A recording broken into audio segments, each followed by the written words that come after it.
Saman PKD mana? Perhatian, teman sama sini. Dua orang pria tak berkutik saat tertangkap warga di Jalan Dr. Sutomo, Jember.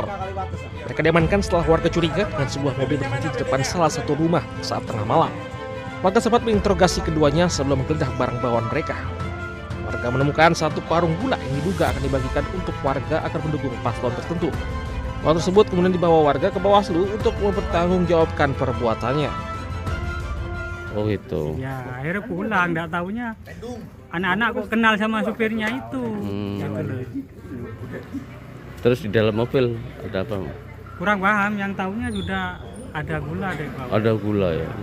Gitu. Ada berapa orang? Terlapornya ada dua.